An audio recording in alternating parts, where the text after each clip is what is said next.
The Blaseball Season CE3 Power Rankings, Magic and Mayhem Edition, a Blaseball News Network Power Rankings compilation by the writers and editors of BNN, published on February 2nd, 2023. Season CE2 of Blaseball brought us the meteoric rise of the now suddenly estimatable, number one in the previous power ranking, Hellmouth Sunbeams, and their exciting win over the Boston Flowers. In their wake, we suddenly have a surge of teams primed for some powerful streaks in Blaseball Season CE3. From the finalist Flowers, still craving blood to water the garden with, to the Magic, prepared for a full-on evil heel turn, to the Wings and Shoe Thieves, both looking to recapture glory unbound. Our crack team of writers, estimators, reporters, bloggers, and statisticians put in more effort than ever, with a renewed focus on topical, direct pieces for each team, and another record for power ranking submissions, 33 in total. In this coronation era of Blaseball, the Blaseball News Network continues to evolve and grow thanks to our writers, contributors, and supporters. With that being said, it's time for the Season CE3 Power Rankings. On to the hubris! As a reminder for this piece, rank reflects how well a team will perform in the regular season of Blaseball, with 24 being the worst and 1 being the best. In addition, the hubris index is how much our writers and editors agree about the rank of a team, with a low hubris index indicating many of our writers agreed, and a high hubris index indicating there was a lot of disagreement on the ranking. Rank 24. The Hades Tigers, hubris index of 2.32, written by Bennock 1999. The Hades Tigers Season 2 of Nightmares started off with our best batter Zephyr McLeod leaving due to his curse, rendering our bats as cold as the vacuum of space, an omen for the horrendous season to come. And horrendous it was, as the Tigers led the league in incinerated players, with 3 beloved players, rest in violence Velasquez Alstott, Steele's Mondegreen, and rookie Leandra Beach, being incinerated. The Tigers now have the worst batting in the league, and no amount of Stevenson Heat defense or Grit Freeman pitching can make up for that. On the bright side, the aforementioned Grit Freeman really stepped it up this season, and Elliptine played a bit better as well. Jackson Caper, our best pitcher from the prior season, both had weak seasons, but a bounce back is not out of the question. With our league best defense and all-right pitching, the election was the perfect place to fix our batting problem and catapult our team to success. And if we won Batting Boost, we'd be all set. We didn't win anything. The Tigers stagger out of the election empty-handed, and with numerous wounds in need of licking, the future looks bleak.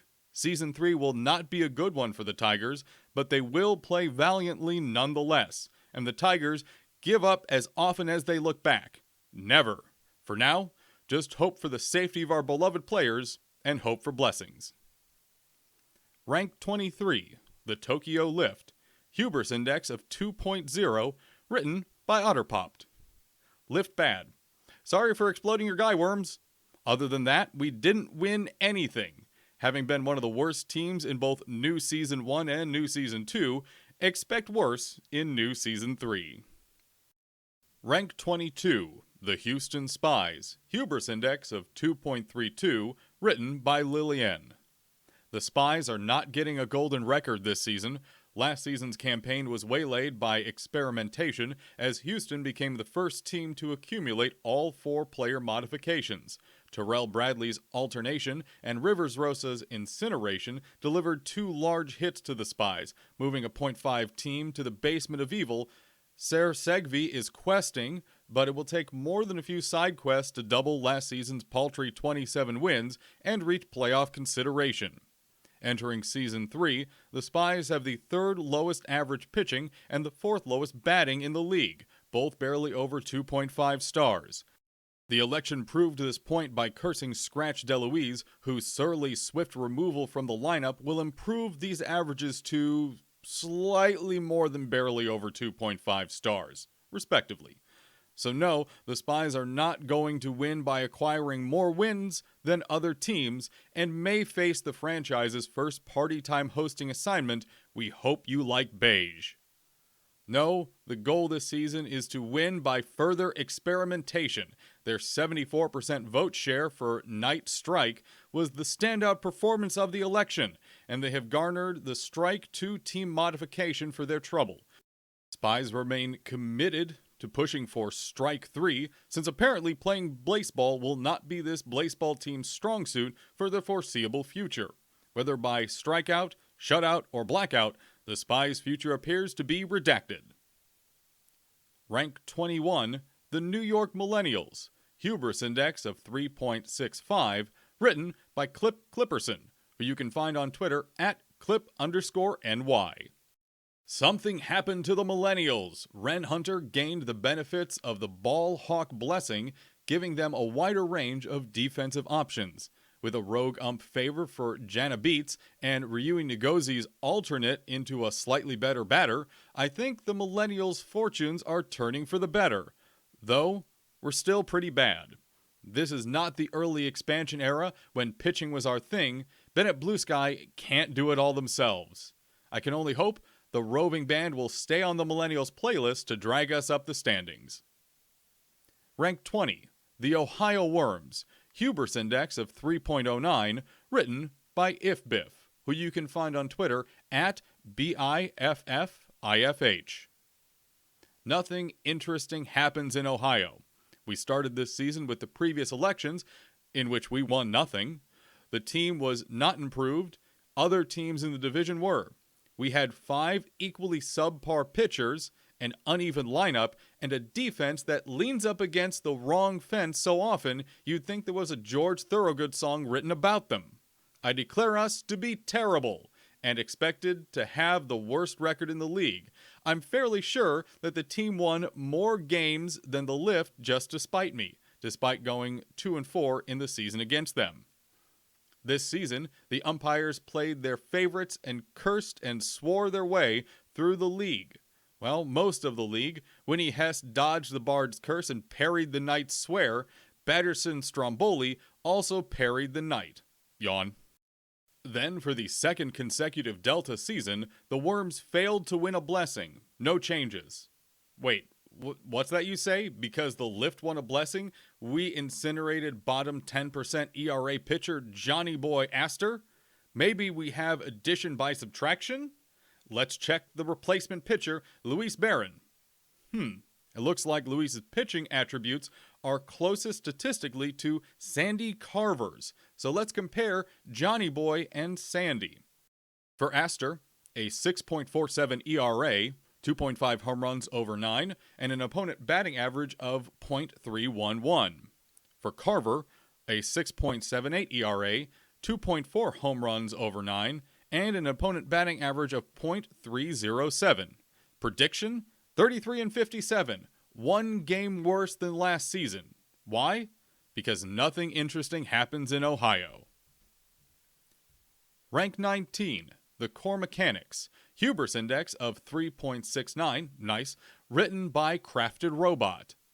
The mechs are bad. Firstly, a tough schedule and the extent of the buffs revealed, the Mechanics started this season struggling and had never fully recovered despite an incredible new league record shutout of 23-0 against the Firefighters on day 73. The Mechanics seemingly have a history with the Mage umpire who proceeded to alternate 3 Mechanics players. 2 of these were relatively fine. Neary McLeod seemingly became a worse pitcher but a far better base runner and fielder. Niu Chen, after an alternation, became the Mech's best defender at the cost of their ability to hit the ball. The main headline, though, was Sherry Friday's alternation. Ranked 8th best batter by BNN last season, they are now the worst batter in the Mechanics lineup. The team's brightest star was taken out by a Mage strike. Finally, a cruel, ironic twist of fate in the election gave the Mechanics the Mage strike blessing. The blessing gave the team its first strike, while the Spies' Night Strike has sent Chibity Alighieri on a quest in the shadows. Ultimately, this season will be placed alongside the disastrous Season 21 as a season to be moved on from but not forgotten.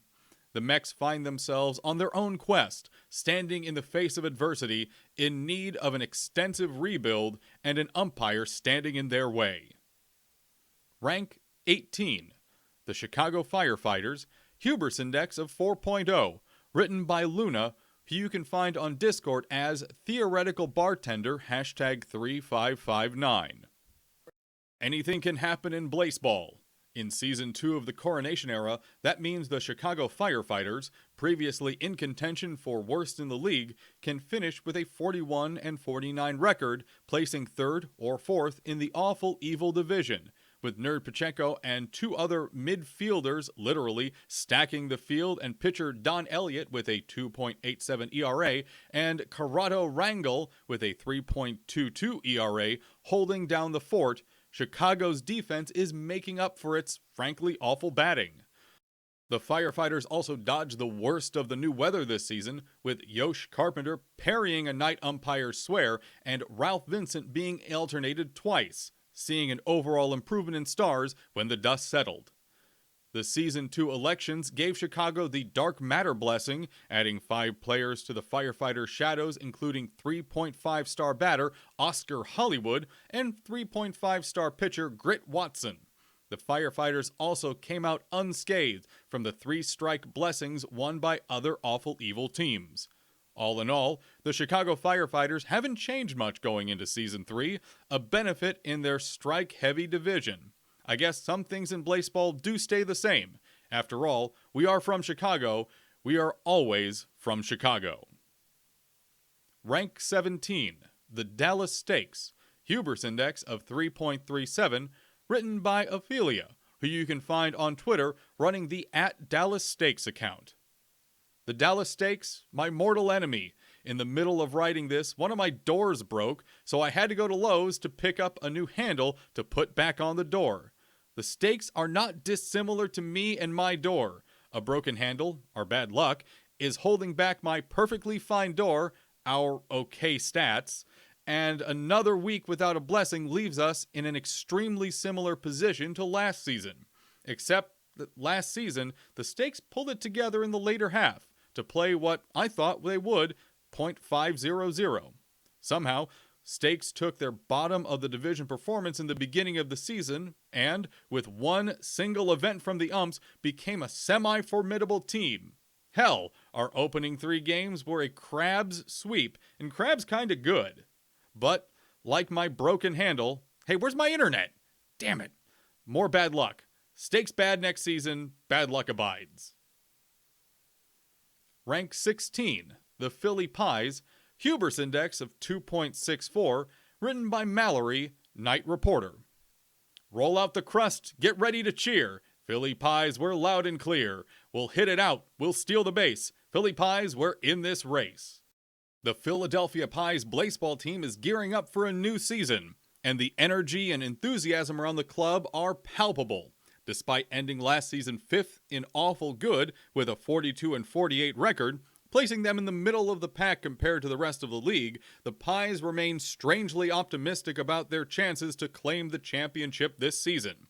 However, the recent election of the Bard umpire as the new crew chief could be a hindrance to the Pies' success. The Bard umpire favored scattered teams during the last season, and the Pies, who are entangled, may be at a disadvantage against their already powerful division rivals, the Sunbeams and the Shoe Thieves, who are both scattered teams. The Philadelphia Pies also enter the new season without any additional blessings. Despite this setback, the team remains optimistic about their chances on the field. However, with several challenging teams in their league and division, as well as the possibility of facing an unfavorable crew chief, the Pies' competition this season may be limited to securing party time. Despite the challenges ahead, the team remains committed to its motto of Pie or Die, and it's determined to make a strong showing in the coming season. Rank 15, the Baltimore Crabs, Hubris Index of 2.84, written by Panama Dan, who you can find on Twitter @PandaSunbeams. I think it's safe to say, even without being inside the Crabs compound, that Season 2 didn't live up to its potential. A scan of new star batter Tierra Wigdout's events in the season show that though the near maxed out batter is great at making contact and is in the top 30 in walks, they struggle to hit the ball out of the infield.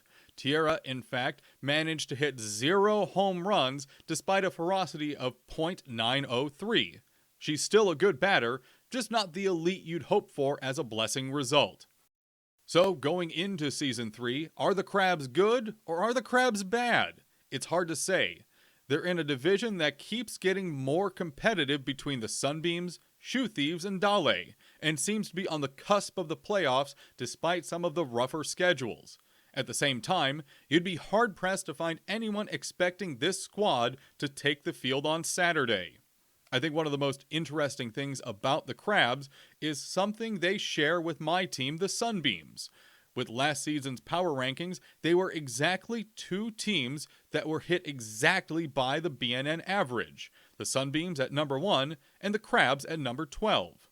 Until this team forges an identity, I think that's likely where they're going to stay. So when it comes to Crabs good or Crabs bad, I'll simply say the following. Crabs. Rank 14, the Los Angeles Unlimited Tacos, hubris index of 4.86, written by DJ, who you can find on Twitter at BlaseBallACO, and Benji, who you can find on Twitter at Benjamin Reese, spelled R-E-E-S. Upward trajectory. Having literally 3 of the worst 10 hitters in the league, Nigel Candy, Aaron Beanbag, and Paranlongo Al-Wazir, winning the batting boost is a much welcome improvement. While Sunjin Gloom, RIV, will be missed, their replacement, Piper Legume, is already turned fans' heads, and the boost won't hurt their case either. Any similarities in moniker to Beta Taco Peanut Bong are purely coincidental, I'm told. The pitching might be mediocre at best, and their defense holier than Swiss cheese, but this lineup can rake now. Rank 13, the Seattle Garages, hubris index of 3.38, written by Vivi. Wait, you're telling me we didn't win anything? Okay. Garages are okay. We definitely aren't making it to the playoffs unless the umps really don't like the other teams in our division and our bestie the Rogue Ump decides to finally favor us. Maybe we will be late to party time though. Season 2 was a dispassionate creature for the Garages. The shadowing of star batter Chamber Simmons definitely played a part in the team just falling short of a .50 record at the end of the season. And although he found a heart and became perhaps the best player in the entire league, it's of no help to the team if he's stuck on the sidelines. Guess whose thwack didn't carry the team into the playoffs quite as easily as many fans hoped, many attributing it to perhaps the most difficult schedule of the season. Regardless of everything else, at least the election was kind to the team in one small way, by not hitting them with one of the many strikes that were available this season. Garages have gotten worse, everyone else just got better, which is kind of the same thing. Rank 12, the Canada Moist Talkers, hubris index of 3.52, written by The Den and Artemis Post Office. Starting with the Den segment. With an unimpressive 37-53 overall record for Season 2, normally the Talkers would be looking for an unimpressive Season 3, but with some luck from the blessings, the Talkers have managed the 5th best running and league best defense. Kulan Sageba leads the league's running, while Jay Camacho does the same for defense. The filth zone has returned, and your players will learn that they do in fact hate it here. That's not to say the Talkers are championship ready. There are still a few notable problems, but batter Scott Gray will be looking to send the team's offense to victory, while pitcher Eris Street looks to do the same for the mound. Abner Pathos also exists, although no one can tell what the spit changed yet. The Talkers are looking to rebound for Season 3, so be prepared. Continuing with Artemis's segment. Moist Talkers whimmed? This season, we had Kulan Sageba get a modest favor from an umpire, Tad Seath dodged an umpire's swear and an umpire curse, and, well, not much else really. Our schedule had a quarter of our games against strong teams like the Sunbeams, Flowers, and Magic, and our batting is still pretty uppy-downy. Simon Haley is still questing, and nothing else really hit us. We did win wind sprints, but as they say, nothing ever happens to the moist talkers. Hubers. Rank 11, the Broken Ridge Jazz Hands, Hubris Index of 3.36, written by Def Hobbit. In Season 2, the Broken Ridge Jazz Hands rode our strong offense and league average pitching to a solid finish, number 2 in Awful Evil, and 5th in the Evil League overall. However, along the way we were devastated by weather and failed to win any blessings in the election, a true Jazz standard. Sigmund Castillo and Bonk Jokes were previously two of our best batters, with Bonk also being one of our only competent defenders. Now, Sigmund has embarked on a can't-lose journey across the league, and Bonk has been alternated into a worse hitter and much worse defender. In defense, which was already among the weakest in the league, is now even worse, and our diminished hitting and rotation of aspiring ground ball pitchers doesn't give much reason to feel hopeful. With the Bard Ump's forthcoming reign unlikely to benefit the Rogaline Jazz Hands, Season 2 will likely remain the best performance in the Coronation era for us for some time. Jazz, it seems, really is all about the playoffs you don't make. Rank 10, the San Francisco Lovers, Hubris Index of 3.80, written by Claire McElwain of 4FM The Kiss. Woo, we won a blessing! Let's go all the... Wait. Alvy's magnetic fielder blessing and resultant 1.1 magnet should definitely mean some improvement in her ability to convert attempts to outs, although her unchanged reach of .02 means she probably won't make more attempts than this season, at about 2 per game, so it'll be fairly minimal. On top of that, the Lovers already boasted a strong defense, 4th in the league in efficiency rating, so while this improvement is nice, it wasn't sorely needed. The team's batting also took baby steps, although these were made during the season. Ramil Yang's lineup spot was refilled, rest in violence, and vacated by Muna Sakanta, Night Speed. The shorter roster gave more plate appearances to the team's stronger hitters like Kesh, Kingbird, and the newly favored Bake. Unfortunately, the good news ends before we reach pitching. Don't be fooled by the rotation's records. Despite 4 shutouts, Durham's Spaceman was 4th in the league for BB9, despite an 11-7 record, and Donnie Adali's 9-9 record hides an abysmal 6.49 ERA. Neither of these players saw improvement this season, in the election or otherwise, and the pitching staff will still lean heavily on fielding and offensive support. Season 2's playoff-level performance is definitely exciting, and don't get me wrong, we could definitely see that again, but without an easy schedule to help them as the league improves around them, it's unlikely that San Francisco will go all the way in the new Season 3.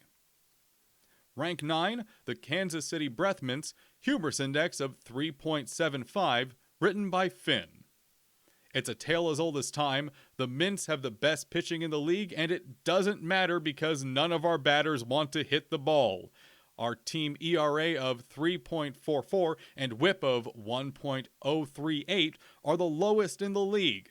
3 of the top 5 pitchers by WHIP and by ERA are Breath Mints, and our worst pitcher still has a WHIP below 1.5. By pitching alone, this is a team that should stroll into the playoffs and take a ring in a good year. And then you look at our batting. Gods, what a mess. Our team has some bright spots. Brooklyn Nottingham is not only a stellar defender, but was our best batter last season with an OPS of 1.049. Hot on their heels is Stretch Sutton with an OPS of 1.016, and Mindy Kugel, who could also have an OPS over 1 by the season's end had they not been squashed by Ayanna Dumpington. And then the rest. A third of our lineup, including Dumpington, have BAs below .200, and while Dumpington had the decency to play 8th in the lineup, Jesse Treadwell was 3rd and an absolute curse. A free out for the other side, and completely miserable to watch. The good news is that we won Yeet, and Jesse is off the team, so things are looking up for Kansas City. We're unlikely to win a ring this season, but if Vernon Glump is even a slight improvement, it could make a huge difference. Rank 8, the Miami Dale, Hubris Index of 2.27, written written by Firewall Andrews, who you can find on Twitter at BFF_Blaseball. Once a 16th place meme, the Dale have quietly risen to the top third of the league in the new era of Blaseball. They didn't have a dominant season in Season 2, but with winning records against the Crabs, Mechanics, Breathmints, and Lovers, and a respectable 8-10 season split with the very talented Shoe Thieves, this is a team to watch. They win quietly despite their party aesthetic, relying on a solid defense with 2 above-average defenders on the right side of the outfield in Sergei Shortvat and Ladi Yoshida. Capable pitching staff and a lineup led by Joe Voorhees with 20 homers and a .330 batting average, and Yurts Buttercup, 26 homers and a .318 average. I don't think we can count on the Dale winning a title quite yet, but don't be surprised to see only partying in Miami this season coming in the form of a postseason celebration. Rank 7, the Atlantis Georgias, hubris index of 1.66, written by Boat. Heading into Season 3, the Georgias look poised to once again claim the awful evil division title with the same formula they've had the past 2 seasons. Solid offense, a good pitcher or two, a middling defense, and, well, Justin Alstott. Unfortunately, being the most awful evil team in the league probably won't be enough to win a championship just yet. Rank 6. The Hawaii Fridays, hubris index of 3.49, written by Kaz, who you can find on Twitter at Kazoo_Kazaa, as well as L, our local friend in Crab, lifeguard. Opening with Kaz's submission. The Fridays' performance this era is looking like an exponential curve, and that means by Season 4, we'll have 16 wins, right? Seriously, though, I thought the Fridays were supposed to be chill. How is our defense so aggressively good? How did we end the season having given up the 3rd least runs in the whole league? How did we end the season tied for 5th best record in the league? How did we make it to the semifinals, knocking out the Wild Wings, even after our best batter was alternated? We miss you, Elijah Valenzuela. Welcome to the world, Elijah Valenzuela. In the face of an unpredictable umpire onslaught, we stayed incredibly consistent, and our blessing last season didn't even make a big difference. It hit a pitcher's defensive stats. All of this leads me to conclude the Fridays are just good. I'm proud to call Hawaii my team. That first semifinal game against the Sunbeams was a real joy to watch. Win or won't, we vibe of course, but bring on the wins please. Friday Night Magic Final Season 3, anyone? Continuing with L. The Fridays are good, maybe? We surprised even ourselves by being postseason contenders in the Coronation era so far, but with the mage umpire alternating 2 of our best players to make them worse hitters, we are left wanting. The alternation of Elijah is a particularly bitter blow, as our offensive strength now hinges almost entirely on Justice Spoon. This, combined with our best defenders being buried or on rotation, makes it unclear how we will fare against the rest of our division going into Season 3. We appreciate your estimations, but know that win or lose, we will vibe. Rank 5. The Mexico City Wild Wings, hubris index of 2.36, written by Spludge, who you can find on Twitter at Spludge237. In Game 28, Baldwin Jones was incinerated to be replaced by Baker Castor. Baldwin Jones, with an OPS of 1.336, was replaced by Baker Castor, OPS of 0.517. Baldwin Jones, wing scoring 9.2 runs per game, was replaced by Baker Castor, wing scoring 6.1 runs per game. Baldwin Jones, wings went 23-5, was replaced by Baker Castor, wings went 36-29. In the elections, Baker Castor, an OPS plus of 62.8, was replaced by Atma Blueberry, OPS Season 1 of 122.1. Atma's no Baldwin, but they're a lot better than Baker. The Wings keep having to work hard to not fall into earth like Icarus, but they still should have done enough to find themselves in the top third of the league. Rank 4, the Charleston Shoe Thieves. Hubris Index of 1.31, written by Firewall Andrews, who you can find on Twitter at BFF Blaseball. A bolstered Kit Adamses is the only major change for the Thieves this offseason. That suits Charleston just fine. This roster returns some of the top talent in the ILB across the board, with a top 10 offense by OPS in Season 2, a top 5 ERA and FIP pitching staff that should only get better with Adams' newfound command, and the league's best defensive player in Penelope Berkowitz patrolling the midfield. Charleston needs to take a step forward against its main rivals, as it stumbled a bit when facing the Dale, Sunbeams, and Flowers, their three biggest competitors in the Good Conference, against whom the Thieves went a combined 16-20 against. But that does mean they went 43-14 against the rest of the ILB. So, a few more close wins and clutch hits, and we could see the Shoe Thieves be dangerous in the postseason once again in Season 3. Rank 3. The Boston Flowers. Hubris Index of 3.03, written by Kidroar, who you can find on Twitter at KidROR19.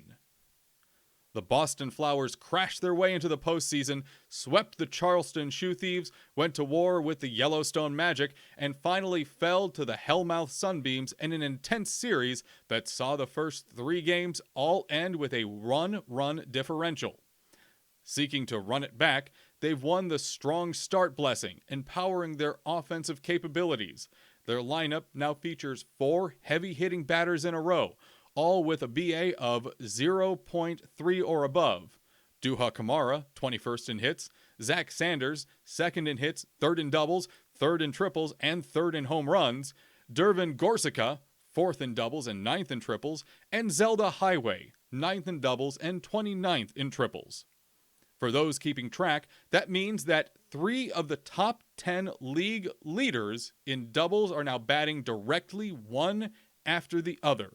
No longer held back by choke artists like Skylar Kahn and Jessica Telephone. Incidentally, Jessica Telephone, who now bats last for Boston, had a mere 0.242 BA in Season 2, but the 6th most triples. The Flowers aren't a one-trick pony either. They're 5th or better by average stars in every single skill category. Scary. The taste of victory still fresh, the Boston Flowers are hungry and determined. This time, they may not be satisfied by a mere 2nd place finish. Rank 2. The Moab Hellmouth Sunbeams. Hubris Index of 4.24, written by Hazel Cooper, who you can find on Twitter at DrifterSoda. The Sunbeams were estimated to win the 2nd season's championship, and surprisingly did. Does this mean our curse is lifted? Well, no, but also yes. The Beams' ridiculously high offense stayed the same all season, as well as through the election. None of the players got dropped on, or incinerated, alternated, or cursed, but we did gain a new player in Oslam Sutner. That's during the last game versus the Flowers. Their can't lose mod dropped when the Sunbeams won the championship, so Oslam will be staying with us, it seems. There's a Sunbeam through and through, with good batting and terrible defense. Welcome to the team. Learn to defend hit player Gyozi Ong. On the surface, the reroll may look bad. However, this could mean they'll do less, but do better at fielding. This would allow our better defender, Corey Ross, more fielding opportunities. That's the only blessing that targeted the Sunbeams' bad defense. But who cares though, baby? The best defense is the best offense. Plenty of matches against other teams ended in tight games, with the Sunbeams outscoring opponents by 1 or few runs. Can our offense still carry us, or will our luck soon run out? Overall, expect the Moab Hellmouth Sunbeams' performance to be the same in new Season 3. One thing's guaranteed, we will definitely be seeing them again in the postseason. Rank number 1, the Yellowstone Magic. Hubris Index of 1.78, written by Nate, who you can find on Twitter at GraveError, and myself, Dan, who you can find on Twitter at Leto, L-E-T-O. After 26 painstaking seasons, the Yellowstone Magic has improved pitching and defense. the new Season 2 postseason pitching performance is never happening again. We can't throw the blame solely on Pippen Carpenter's shoddy Game 3 performance. The whole rotation struggled. Magic's pitching just didn't have the stuff needed to keep batters down. The only postseason teams to pitch more homers over 9 were the Atlantis Georgias, whom we won against because of bats, and the Sunbeams, who could out-hit every team in the league. We had higher team whip and BAA than the rest of the semifinalists, Beams excluded, and it was inevitably Yellowstone's downfall. However, it's over. Magic has improved pitching and defense, and, barring any weather-related horrors or terrible bandwagoners, the odds may have turned. To back that up, we have what is arguably some of the most explosive bats in the ILB, or at least in the Evil League. In particular, Demet Cabrera and Kiki, deliveries and receiving Avacha, are some of the best lineup players in the league, and DeAndre Opossum, with that magically disrupting apostrophe, isn't too shabby either. Yellowstone semi-regularly ran up double-digit runs on their opponents through season CE2. Expect that to continue. This is the season. Full hubris mode. Now is the time for Yellowstone's epic heel turn. Magic goo? No. Magic evil. Magic vile. It's our turn to be the bad guys. Spells out, Yellowstone. Let's make the ILB fear us.